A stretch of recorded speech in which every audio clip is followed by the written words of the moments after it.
Hello guys, pag-usapan lang natin si Daniel Padilla at Kyla Estrada. Ayon kasi sa update ni Christopher Min sa atin, wala nang adlang John Estrada boto kay Daniel Padilla.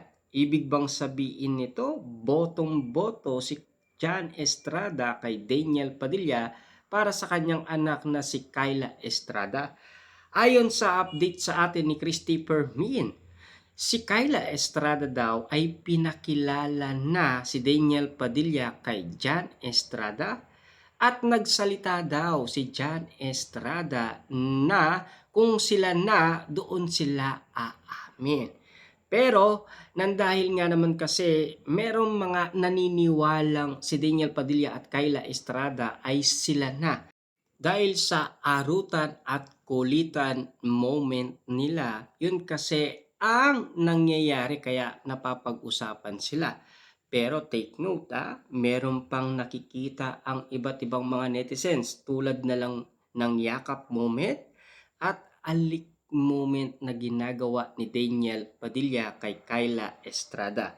Kaya nga naman kasi pinag-uusapan na parang totoo ang chismis sa kanila.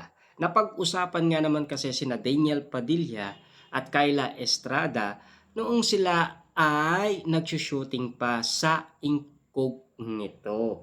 Siyempre doon pa lang malinaw na sa mga netizens at sa mga sausawerang kapitbahay ang patungkol umano kina Kyla Estrada at Daniel Padilla.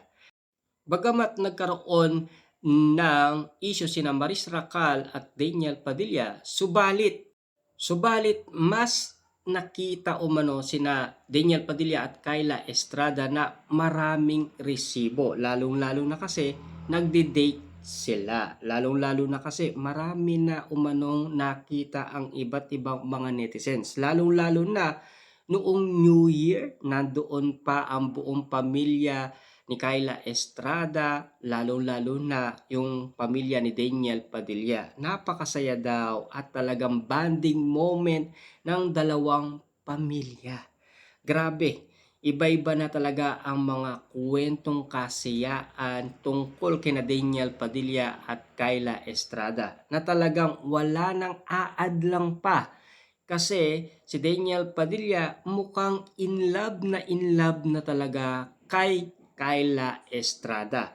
Yan kasi ang mga napapag-usapan kung bakit nga naman kasi pinag-uusapan na meron na silang relationship. Hanggang ngayon kasi wala pa naman kasing umaamin.